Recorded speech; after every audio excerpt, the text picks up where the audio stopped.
3, I am using my Chromebook, so I'm just going to keep the window as you see here, talking about budgeting for financial goals. And we are going to be creating a budget. And in real life, very, very important to create one and to follow a budget. And what a budget is, essentially, it's just a plan using your money to meet your wants and needs. And a budget is to help you live within your income. You budget your rent, you budget what you spend on gas, food, and you want to follow that. So what this video is going to set up is just the steps to creating a budget. And then in class, after you watch the video and do your WSQ, we'll actually be creating a budget. So what you first want to do is set your financial goals. Your budget, the reason why you make a budget is to reach your goals. So whether your goal is to pay off your rent, pay off your car. You want to create a budget usually every time you get paid, or at least every month, to help you meet your needs and wants. So, for example, in my budget, a goal of mine is I want to pay my college loans off as soon as possible. So I pay when I get paid. Before I do anything else, I put aside money for paying off my college loans. That is already incorporated in my budget. All right. Remember, goals being the things you want to accomplish with your money. So you want to set up your financial goals. You should already have that in mind, because by creating your budget, it's going to help you meet those goals. Our second step, all right, very similar to our cash flow statement, is to estimate your estimate your income. Now, this is important. When you do a budget, and remember, our budget is going to tell us how much we're going to spend on food, on gas, on loans, on insurance, etc. You want to make sure you include all sources of income that you know you will be receiving.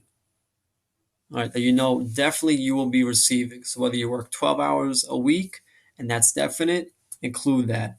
If you know you definitely work, 12 hours a week and you make $8.50 an hour, and you know you're going to be working for a full 4 weeks, you can do the math and incorporate that in your income.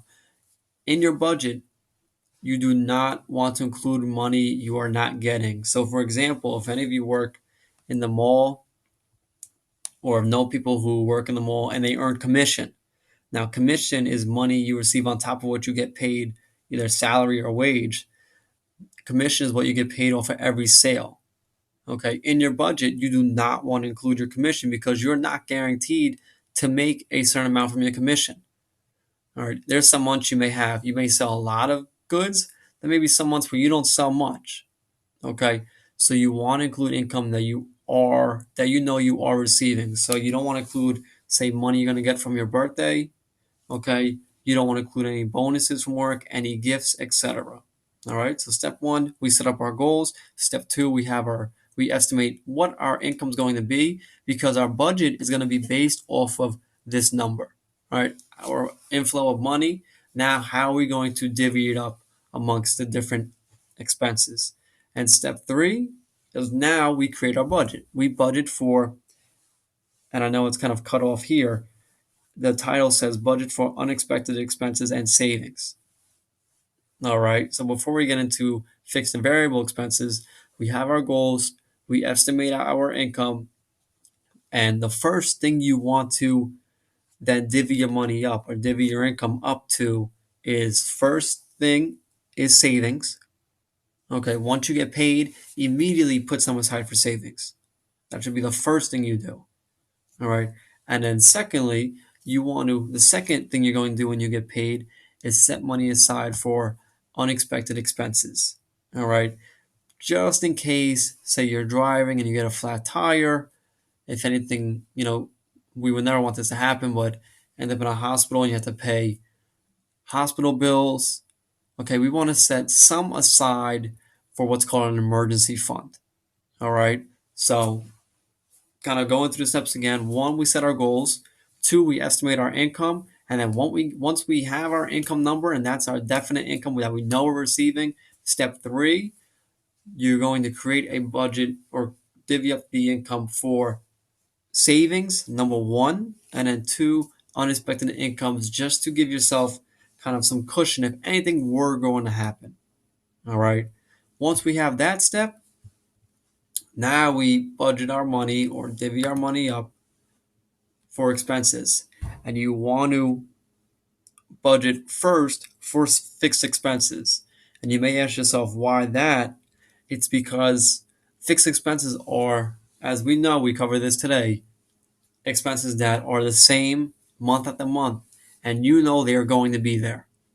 Okay, you always got to pay your rent every month, your mortgage every month, insurance. So you want to budget for the expenses that you know are going to be there, and fixed expenses are there every single month. So once we divvy our money, our income up for fixed expenses, now we're going to do so for variable expenses. Now remember, variable, they change month to month. Okay, you kind of have control over your own variable expenses. That's why we want to put divvy our income first up for the fixed. Now here comes the variable. So such as food, utilities, recreation. Okay, you'll divvy your money up. Now this is on a per month basis. How much you're going to spend on food, how much you're going to spend on recreation, how much you're going to spend on utilities. And if you're not too sure because they are variable and they do change, you can average out the previous months. So look at, if you were making a budget now for May, look at how much we spent on food in February, March, April. We can kind of average it out.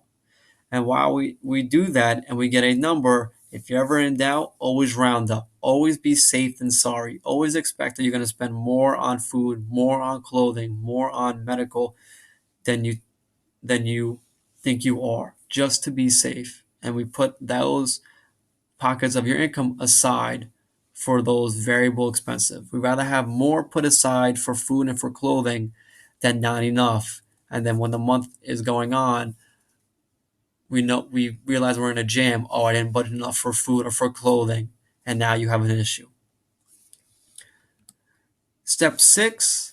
So we set up our budget amounts. All right, as if you look in that picture, the first column is what we budget, what we divvy up, what we were just explaining. And now, as the days and weeks and the month goes along, we want to record what we actually spend. On the middle column, those are actual amounts. Okay, we want to keep the actual amounts of our income and expenses. Okay, because we are going to compare the two.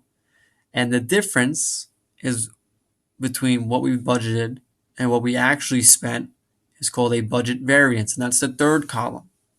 All right. So if we budgeted $500 for food and the actual amount we only spent $300, you'd put that $300 in the middle column.